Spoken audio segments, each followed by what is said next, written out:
Assalamualaikum warahmatullahi wabarakatuh.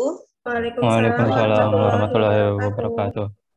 Baiklah Bapak Ibu, agenda kita pada hari ini adalah diskusi tentang tokoh panutan yang mempunyai nilai-nilai berakhlak dari masing-masing peserta. Sebelum kita mulai, saya akan jelaskan aturan main untuk diskusi kita pada hari ini. Pertama, nanti setiap peserta akan menampilkan video serta mempresentasikan kenapa memilih beliau sebagai tokoh panutan. Kemudian setelah itu, setiap dari kita akan masing-masing memberikan tanggapan yang tidak boleh lebih dari 1 menit. Selama penampilan video, peserta yang lain akan menilai berdasarkan form yang telah dibagikan. Di akhir acara, nanti saya akan bacakan kesimpulan berdasarkan jumlah nilai, kira-kira tokoh mana yang paling menerapkan nilai-nilai berakhlak dalam kehidupannya. Mungkin langsung saja, saya persilakan kepada Pak Hatip untuk memulai menampilkan video dan presentasi tokoh panutannya. Baik, terima kasih Bu Asta. Share screen, teman-teman sekalian. Saya share screen. Sudah kelihatan layar saya? Siap, sudah. Ya, baik. Saya mulai ya. Apa belum ada suaranya? Kiai Ma'ruf Suaranya udah terdengar? merupakan wakil presiden ke-13 yang terpilih bersama dengan Presiden 20 Oktober 2019. Beliau merupakan ulama terkemuka dan aktif di bidang politik sejak tahun 1971. Dalam perjalanan karirnya, Kiai Ma'ruf Amin telah banyak memberikan kontribusi yang menjadikan beliau role model dalam pengimplementasian core value ASN berakhlak, berorientasi pelayanan. Kiai Ma'ruf Amin sering melakukan belusukan untuk melayani dan mendengarkan secara langsung aspirasi masyarakat di daerah. Beliau juga sangat memperhatikan kualitas pelayanan publik dan menggagasi mual pelayanan publik untuk ada di setiap daerah pada tahun 2024. Akuntabel. Dalam perjalanan karirnya, Kiai Ma'ruf Amin telah berhasil mempertanggungjawabkan amanah-amanah yang diberikan kepada beliau, termasuk bertanggung jawab atas fatwa-fatwa yang diterbitkan oleh Majelis Ulama Indonesia. Amin memiliki karir politik yang panjang dan terus berkembang, di mana selama perjalanan karir politiknya telah menduduki berbagai posisi jabatan politik yang strategis. Hal tersebut memperlihatkan kapabilitas dan kapasitas beliau sebagai praktisi politik. Harmonis. Sebagai tokoh agama panutan di negara yang memiliki banyak kepercayaan, Kiai Ma'ruf Amin telah berhasil mengeluarkan arahan-arahan dan fatwa yang dapat mempertahankan keharmonisan kehidupan antar umat beragama. Loyal. Di usianya yang bukan usia produktif lagi, beliau tetap bersemangat untuk mendedikasikan diri untuk negeri. Walaupun banyak yang mengkritik atas kinerja beliau yang kurang terekspos, beliau tetap menjaga nama baik diri dan menjawab kritikan tersebut dengan bijaksana. Adaptif. Sebagai tokoh agama dan tokoh politik, Kiai Ma'ruf Amin harus adaptif dalam menghadapi perubahan. Sebagai bukti dari adaptabilitas beliau adalah beliau telah mengarahkan untuk mengkaji potensi ganja untuk kebutuhan medis. Kolaboratif. Sebagai ulama yang sering terlibat dalam penerbitan fatwa, Kiai Ma'ruf Amin telah terbiasa berkolaborasi dengan ahli di bidang lainnya, sehingga beliau sering mendorong untuk melakukan kolaborasi baik di tingkat lokal maupun di tingkat internasional. Baik, demikian Bapak Ibu. Silakan untuk saya kembalikan ke Bu Elsa. Baik, terima kasih Pak Hatip. Mungkin kita lanjutkan kepada Bu Anis untuk menampilkan videonya. Baik, terima kasih untuk kesempatannya. Mohon izin share screen. Assalamualaikum warahmatullahi wabarakatuh. Di video kali ini saya akan menampilkan profil salah satu tokoh yang merupakan panutan, memiliki kemampuan dan reputasi yang baik dalam mengaktualisasikan nilai-nilai berakhlak, yaitu Sri Mulyani Indrawati SE MSc PhD. Jika kamu pernah mendengar Universitas Negeri Semarang, nama gedung lembaga penelitian dan pengabdian kepada masyarakat serta laboratorium LPTK terpadu menggunakan nama kedua orang tua Ibu Sri Mulyani, yaitu Profesor Dr. Satmoko dan Profesor Dr. Retno Sriningsih Satmoko. Pelayanan dapat kita lihat dari proses Ibu Sri Mulyani saat memastikan bahwa G20 akan tetap berjalan dengan lancar meskipun sempat terjadi walkout. Akuntabel, dalam setiap pelaporan yang diberikan selalu didasarkan pada bukti. Ibu Sri Mulyani juga menunjukkan nilai harmonis. Dapat kita lihat dari video-video beliau di Instagram saat bermain dengan cucu dan keluarga beliau. Saat mengkoordinasikan penyusunan APBN, Ibu Sri Mulyani juga menunjukkan nilai kompeten. Loyalitas Ibu Sri Mulyani sebagai Menteri Keuangan juga tidak diragukan lagi. Semua kebijakan yang dibuat olehnya pasti ditujukan untuk kebaikan Negara Kesatuan Republik Indonesia. Nilai adaptif terlihat dari beliau selalu menunjukkan komunikasi yang positif dengan orang-orang yang berbeda negara saat beliau kunjungan ke luar negeri. Ibu Sri Mulyani juga merupakan sosok yang kolaboratif.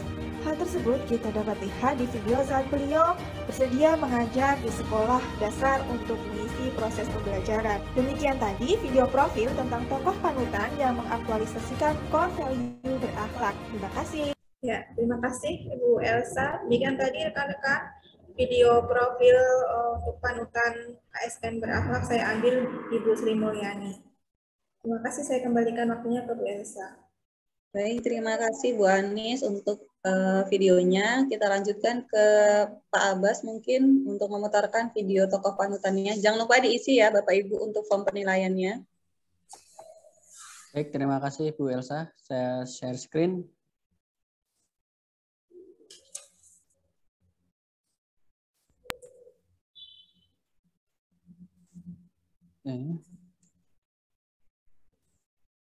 Saya tidak pernah tidak bekerja loh. Kalau orang pernah tanya sama saya, Pak Abi, kok bisa begitu? Mentalitas apa itu? Saya mentalitas sepeda. Kalau ada naik sepeda, ada berhenti, ada jatuh.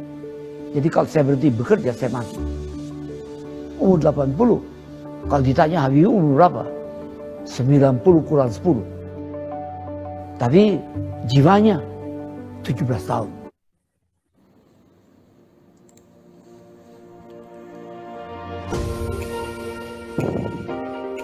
Bapak B.J. Habibie merupakan Presiden ketiga Republik Indonesia.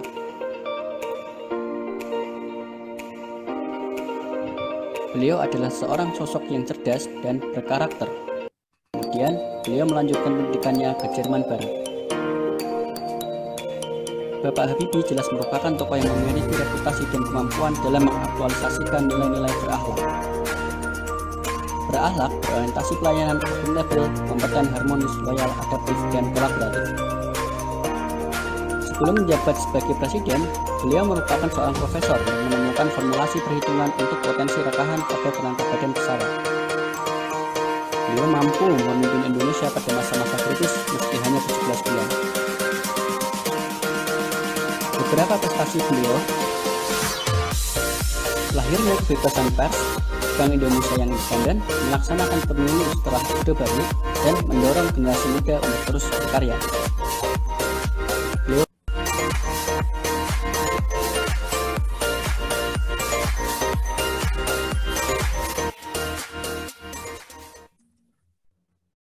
Mungkin itu yang bisa saya tampilkan, Bapak Ibu.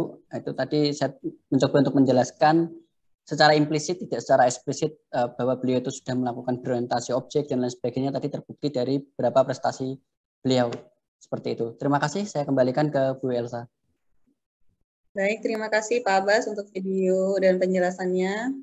Berikutnya, silakan kepada Pak Haikal untuk menonton videonya. Baik, terima kasih. Izinkan saya share screen.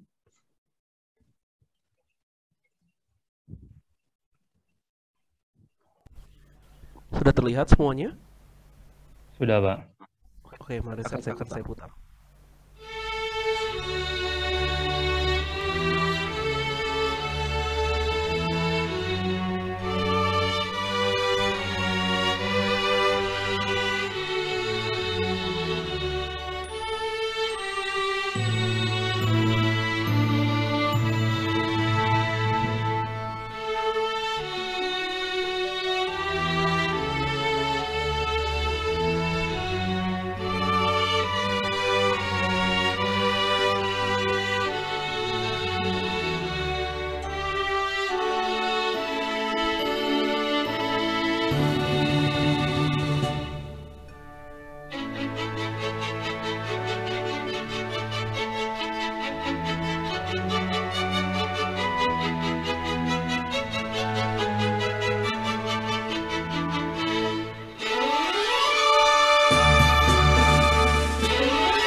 Ya, demikian. Baik, terima kasih Pak Haikal untuk videonya. Berikutnya mungkin minta tolong kepada Pak Abbas untuk menampilkan video saya. Baik, Bu Elsa.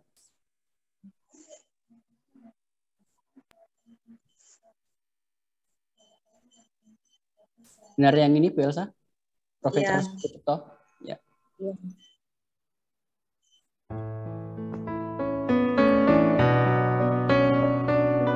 Saya nama Sucipto, menjadi staf pengajar Fakultas Kedokteran UNER sejak tahun 1978 dan menjadi guru besar di Fakultas Kedokteran Universitas Erlangga sejak tahun 2003.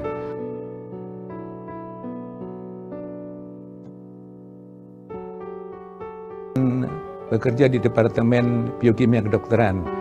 Tentu saja saya prakteknya adalah praktek umum, ya, praktek umum. Jadi prakteknya di satu tempat di Jalan Ketintang 99 ya. Sampai dengan saat ini, kecuali pada saat pandemi ini saya sudah 7 bulan tidak praktek ya. Apalagi dengan usia yang seperti sekarang ini kan high risk group, jadi membatasi.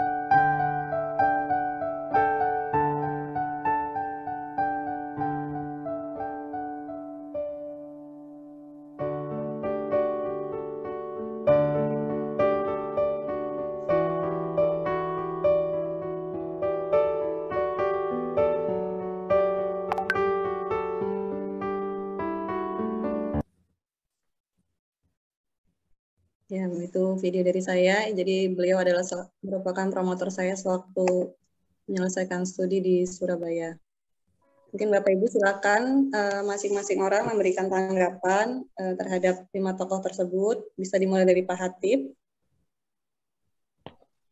Ya, terkait dari 5 tokoh tersebut memang semuanya merupakan panutan ya. Jadi memang sulit untuk menentukan ya yang dari ke 7 komponen ini ya, komponen core value dari ASN. Tapi untuk berorientasi jelas ya untuk yang proven di public service ya, ketika mereka menjadi seorang pucuk pimpinan ya seperti presiden ya, Pak Soeharto, mungkin Pak Habibie gitu ya, dan mungkin Wapres Pak Ma'ruf jelas, dan mereka mempunyai nilai yang lebih tinggi ya dibanding dengan yang lain. Kalau saya sih dari overall ya, nilai overall ya Pak Habibie sih yang memang menurut saya ini kan kita harus menentukan ya salah satu dari yang lainnya ya Pak Habibie yang paling berakhlak gitu daripada kandidat-kandidat yang lain. Begitu, rekan-rekan. Ya baik, terima kasih Pak Hatip untuk tanggapannya. Mungkin silakan Bu Anis untuk memberikan tanggapan terhadap tokoh-tokoh panutan kita semua. Baik, terima kasih atas kesempatannya. Untuk video profil dari yang pertama Pak Ma'ruf Amin ya, ini bagus. Kaitannya dengan saya berarti melihat dari sisi hasil tugasnya ya Pak Bu. Kalau sosok semuanya pasti sudah ini ya, artinya semua menerapkan praktik berakhlaknya, tapi di konteksnya masing-masing. Seperti kalau kami berempat memilih tokoh-tokoh yang memang bergerak di pemerintahan ya, tapi kalau Bu Elsa sendiri memilih untuk akademisi ya Bu. Jadi yang berbeda dari kami, menurut saya melihat hasil tugas dari Bu Elsa ini juga bagus karena out of the box, tidak hanya menyoroti yang ada di kementerian lembaga kita, tapi juga ada akademisi yang memang bisa kita jadikan sebagai panutan di lingkungan terdekat kita, di tempat kerja kita seperti itu. Semuanya bagus Pak, tapi saya Pak Bu bagus ya, tapi saya untuk melihat hasil dari segi waktu cepat kemudian tepat, saya melihat dari Bu Elsa cukup bagus Pak, bagus. Kalau kami ya bukan akademisi yang dari kami profilnya. Terima kasih. Ya, baik, terima kasih Bu Anis untuk tanggapannya. Kemudian silakan kepada Pak Abbas untuk memberikan tanggapan. Baik, terima kasih Bu Elsa. Tadi ada beberapa ya, Prof. Sucipto, Bapak Habibie, Bapak Soeharto, kemudian Kiai Ma'ruf Amin, Bu Sri Mulyani. Kelima beliau ini adalah orang yang luar biasa ya, anak putra-putri bangsa yang cemerlang, yang memang kiprahnya baik secara nasional ataupun internasional itu tidak diragukan lagi ya. Jadi sebetulnya bukan porsi saya untuk menilai mereka, beliau-beliau ini di sini, karena memang saya sendiri tidak layak untuk menilai itu. Namun demikian di sini dari kelima ini saya melihat bahwa yang paling berakhlak ya, meskipun semuanya sudah berakhlak semua dan mereka semua beliau-beliau ini itu sudah tentu saja memiliki tingkat berakhlak yang tinggi, saya memilih yang Pak Habibie ya. Kenapa? Karena memang pada waktu itu situasi Indonesia memang sedang darurat sekali. Kemudian Pak Habibie mengambil pemerintahan itu tidak mudah. Kalau tidak memiliki berakhlak ini, itu akan sangat sulit sekali dalam mengelola dengan waktu singkat, menangani krisis dan sebagainya. Jadi itu mungkin pilihan saya, Bu Elsa. Terima kasih. Baik, terima kasih Pak Abbas untuk tanggapannya. Kemudian silakan Pak Haikal untuk memberikan tanggapan. Baik Bu, izin berikan tanggapan. Kalau dari tokoh-tokoh ini, kalau menurut saya pribadi yang wajib di nomor 1 kan itu sudah pasti Bu Sri Mulyani kalau menurut saya. Bagaimanapun kalau mungkin teman-teman lebih setuju dengan Pak Habibie, tapi kalau saya notabene yang merasakan Pak Habibie itu di eranya seperti apa, jujur tidak ada efek yang benar-benar terasa. Tapi kalau apa yang dilakukan Bu Sri itu benar-benar terasa efeknya di kehidupan kita hari-hari. Jadi kalau saya hitung-hitung nilai praktis, nomor 1 udah pasti Bu Sri Mulyani. Hanya karena apa yang beliau kerjakan benar-benar berasa di kehidupan kita hari-hari.